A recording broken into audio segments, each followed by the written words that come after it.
offering intimidation services to oligarchs and kleptocrats? And will the NCA be properly funded, as the ISC report suggested? It will be able to take on the kleptocrats, the autocrats and the oligarchs in this country.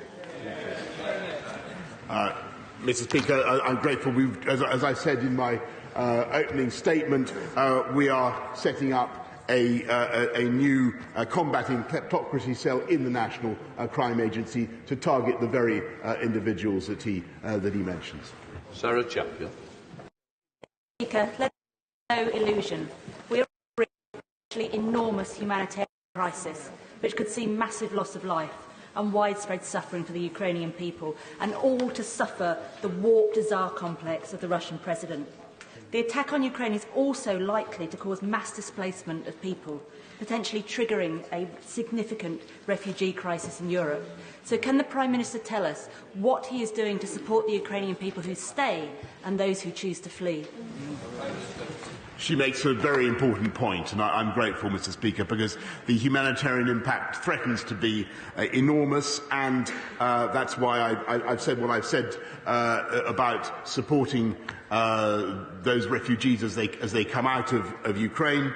But we've got to make sure that we do everything we can to stabilise the Ukrainian economy, to support the government and as far as we possibly can. And that's why yesterday, on Tuesday, I should say, I announced the $500 million extra package of development aid on top of the £100 million we've already given. Other countries, our friends and allies, are working with us to do much more. Sharon. You're watching BBC News, and we're bringing you live coverage of a debate in the House of Commons on the crisis in Ukraine after Russia's invasion. The Atlantic Charter of 1941 has been the most successful in the history of freedom and democracy. And as one of the architects of that order, we have a special responsibility to defend it. And whilst today's sanctions are extremely welcome, it cannot just be economic measures. We need a fundamental review of our military capability, including revisiting the integrated review, whose assumptions may now be out of date.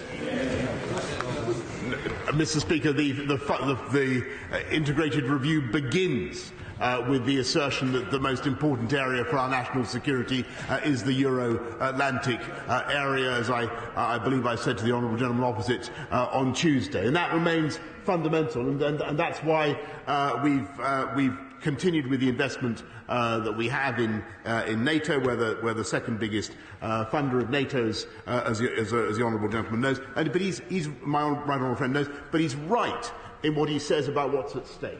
This is about the whole idea of that wonderful thing that was so inspiring when some of us were young, of a Europe whole and free, that fantastic revolution that happened in 1989 and 1990 when communism fell, Mr. Speaker. It was a great moment for humanity, and we mustn't allow it to slip through our fingers.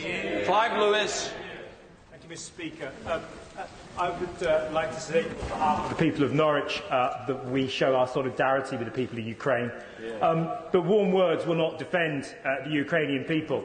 I've been speaking to people who have been liaising with Ukrainian trade unions, people who've been fighting privatisation and wage cuts. But they say one thing, that they will not run from their homes. They will defend their families. Those people need to be able to defend themselves. I support the Prime Minister's assertion that we will be providing more defensive capabilities for that end.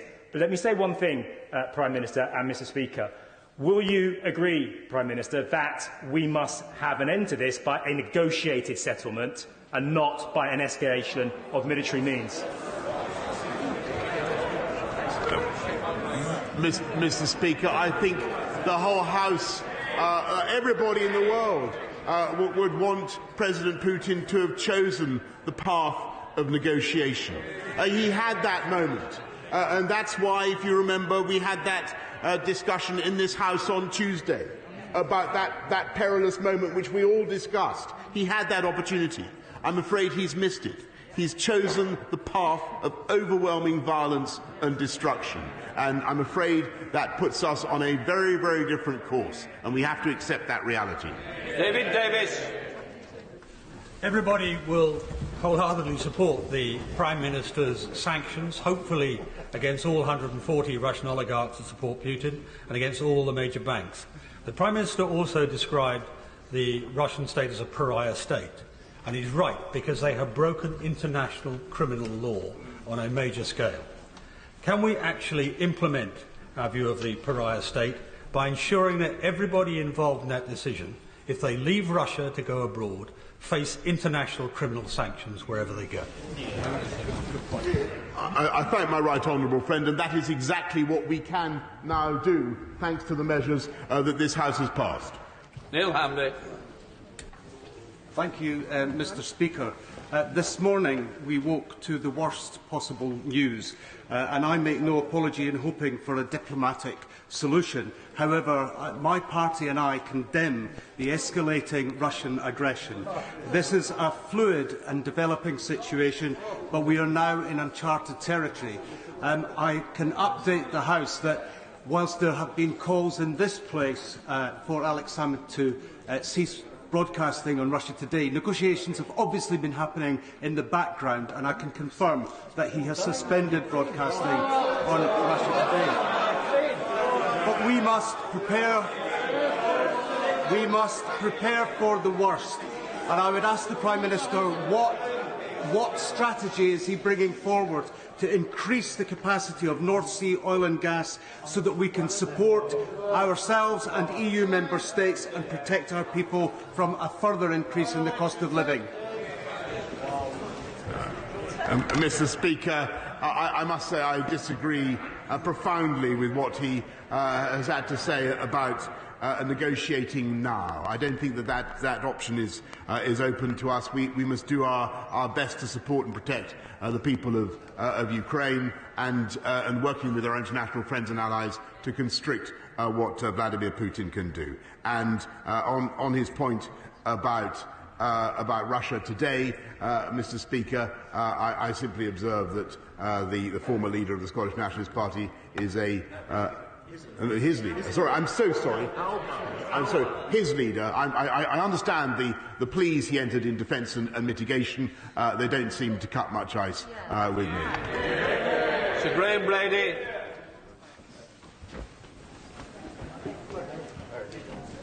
I wasn't standing. Steve Crabb is the name. Mr. Speaker, I strongly welcome the further set of sanctions announced by the Prime Minister this evening, and we look forward to further steps being taken in the days ahead and not being held back by perhaps some of the slower-moving members of the alliance in Europe. But does the Prime Minister agree with me that if sanctions are really to bite on Putin and his gangster government, then inevitably it will mean cost and inconvenience to UK economic interests, but that cost and inconvenience will be as nothing compared to what the people of Ukraine are going through, and we stand with them this evening? Yes, I'm afraid my honourable friend is right. It will mean cost. It will mean inconvenience. It will mean difficulty for us in the UK.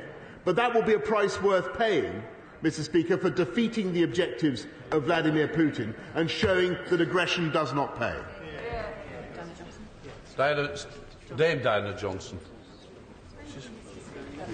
Could I just follow up on the question from the Honourable Member for the Isle of Wight about the Combating Kleptocracy cell in the National Crime Agency, and just seek from the Prime Minister a view whether additional powers will be required for the National Crime Agency and additional resources for them to do their work.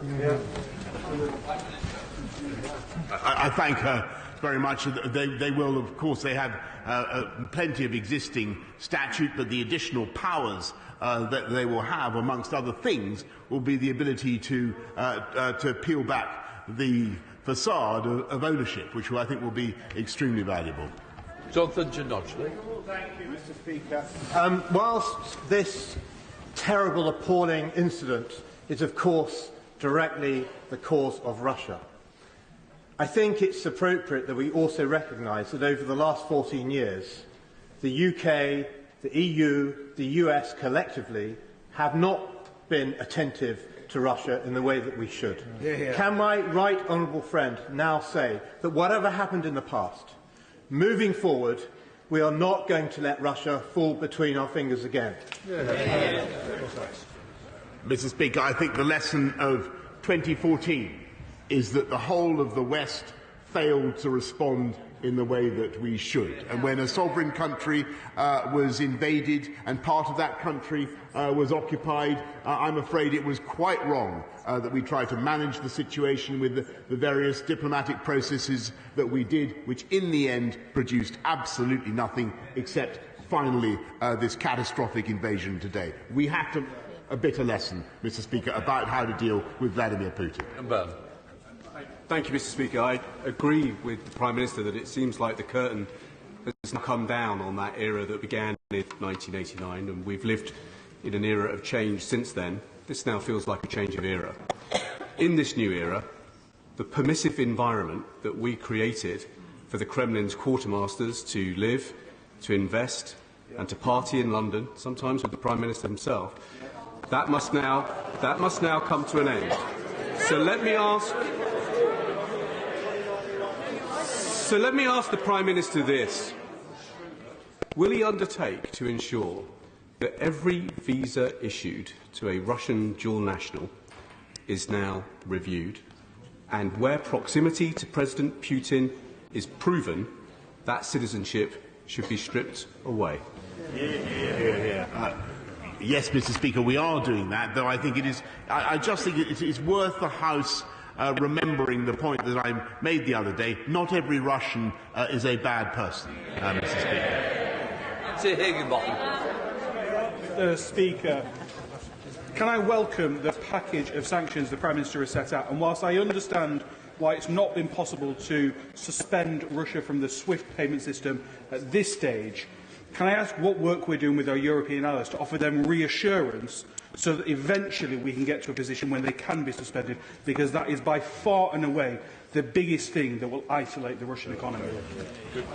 My honourable friend is spot on. The biggest thing would be if everybody stopped taking Russian hydrocarbons. But SWIFT is extremely important, and it's a Belgian company, as I'm sure the House knows. We're raising it. We're trying to make progress with our friends, but for obvious reasons, it has to be done in unison. Stuart M. MacDonald. I'm grateful, Mr. Speaker. This morning I spoke with friends in Kyiv who were leaving the country with their family, their children, and we've all seen the scenes from the capital of cars trying to get out. So I send my deepest thanks to the embassy team there who are doing all they can to support people. But can I ask the Prime Minister about two areas of support for Ukraine: economic support and continuing support for defensive capability? Will both of those areas of support intensify, and can he assure the House — I see the Foreign Secretary telling me so — but can he assure the House that the government will continue the deepest possible conversations with the government in Ukraine to ensure that no matter the assault that comes to it from Vladimir Putin, we will be supporting them in a deeply meaningful sense? Yes, on that last point, the answer is certainly yes, Mr. Speaker. And just for instance, the other day I was looking at two British minesweepers being refitted in Rosyth, as I'm sure he knows, which are due to go to Ukraine. The question will be access, Mr. Speaker. That's what it all depends on. Sir Robert Butland. Mr. Speaker, it's crystal clear from this act of naked aggression that Putin doesn't seek Finlandisation on his borders. He seeks at best to recreate a Belarus in the south, or at worst to dismember the sovereign state of Ukraine.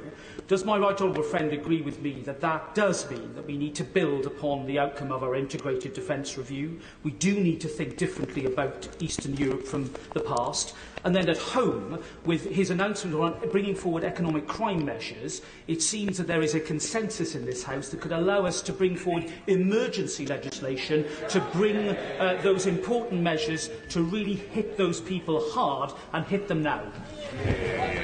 Speaker, I think that is clearly the will of the House, and it is the will of the government, and that's why we'll be taking those important measures, bringing them forward on Monday. Mr. Nara Ali. Mr. Speaker, my thoughts are with the Ukrainian people at this time. And while I welcome the sanctions the Prime Minister's announced today, can he update the House on whether he plans to sanction the major state-owned Russian banks such as Sberbank and Gazprom Bank and the non-state bank Alfa Bank? Thank you. Yes, Mr. Speaker. Thank you, Mr. Speaker. The Ukrainian POW chapel at Lockerbie in my constituency is a focal point for the Ukrainian diaspora in Scotland, and prayers are being said there for their fellow countrymen. But what Ukrainians in the UK have identified, being grateful for the military support that has already been forthcoming, is that there is an immediate need for medical battlefield supplies, for warm clothing for troops and for camouflage gear. And can my right honourable friend, the Prime Minister, assure the House that they will be forthcoming? I thank my right honourable friend very much. He raises a very important issue, and we are working on exactly those supplies right now. Van Jones. I thank the Prime Minister for his statement and very much welcome the sanctions that he's announced today. But can he give an assurance that the sanctions that are going to target individuals will also target relatives and connected parties? And like the Honourable Right Honourable Member for Swindon, he mentioned the Economic Crime Bill. We've got the review of the Official Secrets Act and the Foreign Registration Act. Why can't we bring them forward and do them now? They would get huge support. And we've been waiting for some of these for nearly 2 years. Mr. Speaker, I can tell him that we will certainly be making sure that we are able to sanction and do sanction relatives and other interested parties, and there'll be a rolling programme of intensifying sanctions. Crispin Blunt. Having been one of the officials that accompanied the then Defence Secretary to both Moscow and Kiev in 1993, I'm in no doubt that the signatories of the United States and the United Kingdom on the Budapest Memorandum gave Ukraine the confidence to give up its nuclear deterrent. Will my right honourable friend support the United States, to whatever extent it is prepared to go, to stand alongside the United States in giving whatever military support it's prepared to do so to Ukraine? My right honourable friend is absolutely right to remind the House of the 1994 Budapest Memorandum, which had exactly that effect and created exactly that obligation on us as one of the signatories. Mr. Speaker, the Prime Minister will be aware that we are, on this side of the House, very keen on these sanctions. Although, does he share with me the worry that the record of driving out dictators and demagogues with these sanctions isn't always that successful? Does he share my concern that if we've read what Putin has been saying these last few hours, he's a man that might not stop at Ukraine. He might go into a NATO country. And are we playing that scenario? Because many of us think that might be the next step. The right honourable gentleman is absolutely right to raise that appalling possibility, and it is vital that we reaffirm again that under Article 5 of the NATO Treaty we stand foursquare behind every one of our NATO allies and will come to their defence. Ian Duncan. Speaker, can I say to my right honourable friend that with Ukrainian men and women dying to fight against the Russians for their freedom today, those who are calling for negotiation at this point can only please that rambling wreck of a neo-Nazi sitting in the Kremlin, and they should be shunned.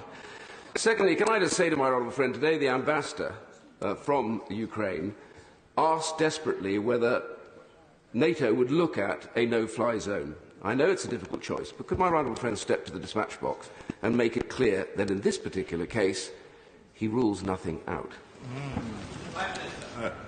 Mr. Speaker, I know that my right honourable friend is a great military expert, and he will understand.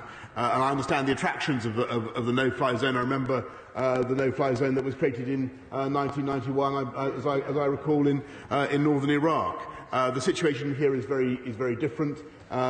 We would face the risk of having to shoot down Russian planes, Mr. Speaker, and that is something that I think the House would want to contemplate with caution.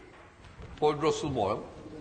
Speaker. In locking out Russian state money, I hope the Prime Minister can give me reassurance that that will include our overseas territories and dependencies that must be included in this. And I note that there are, Mr. Speaker, protests in a number of Russian cities across Russia at the moment, and celebrities in Russia have been speaking out. I do hope that we will be offering all the support that we can to those people who are likely to be shunned by the fascist imperialist Putin regime. Yes, and can I say, Mr. Speaker, that one of the reasons why I want to keep our fantastic British Embassy staff in Moscow, even though the temptation is there simply to sunder diplomatic relations with Putin, I want to keep them there to support groups such as the ones he mentions. Bob Stewart. Mr. Speaker, I've given evidence of 4 war crimes trials. It was genocide and crimes against humanity the people were charged with.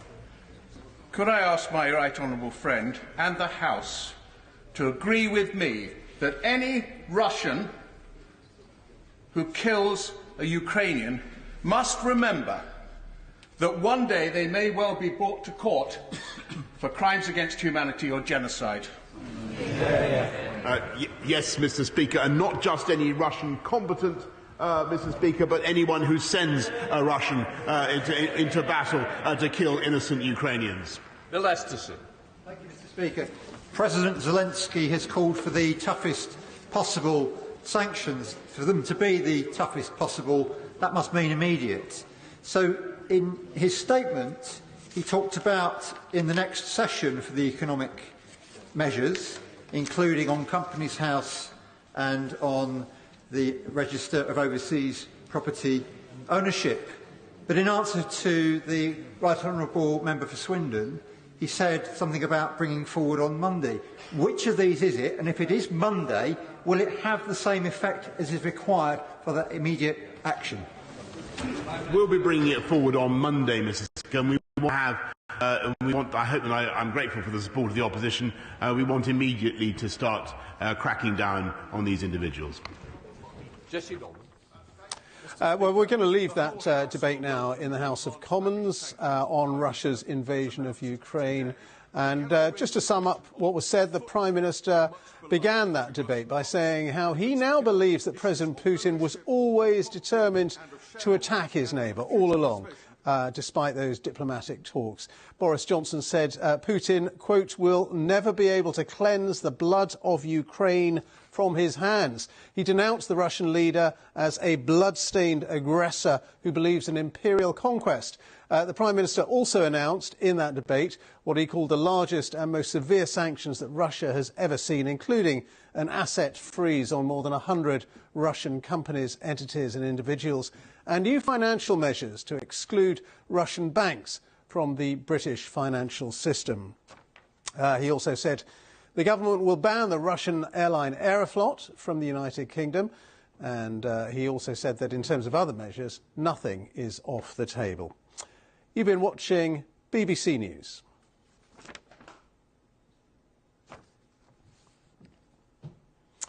Right, much more coming up, but first of all, let's get a look at the weather forecast with Thomas Schaffenacker.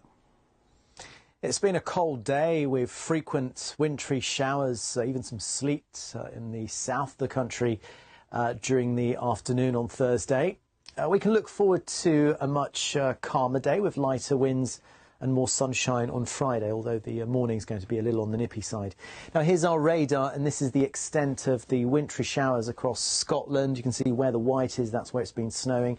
A few wintry showers further south as well. Still very blustery through this evening, gusts of wind in excess of 30 to 40 miles an hour, but the winds will start to ease as we go through the course of the night. And this is because high pressure is building in from the southwest. When high pressure builds, things tend to settle down, the showers become less frequent, we have clearing skies, and the temperatures drop as well. So I think widespread frosts to come across more northern parts of the UK. In the south, just that a little bit less cold, 4 or 5 degrees. Now, here's that high pressure on Friday building in from the southwest. Notice that there is a weather front and low pressure to the north. That will come close to us. It will brush the very far northwest of the British Isles, but generally speaking, it is a fine day on Friday. There might be 1 or 2 showers around in the morning, but they should quickly fade. And then for England and Wales, it's sunshine all round, very decent weather in eastern Scotland.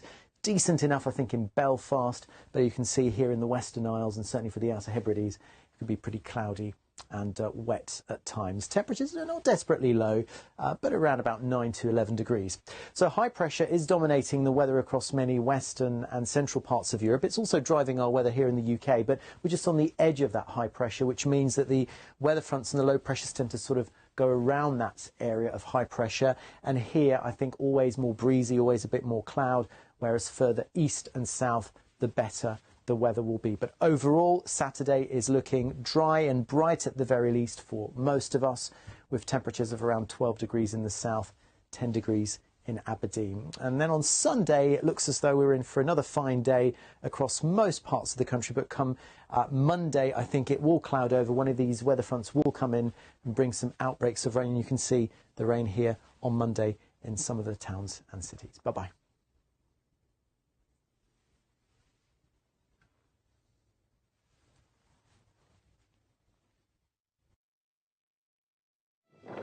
Buya was a hell. Behind every headline, I had this feeling that I'm entering a prison.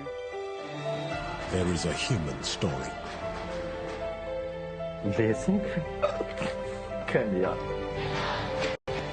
This is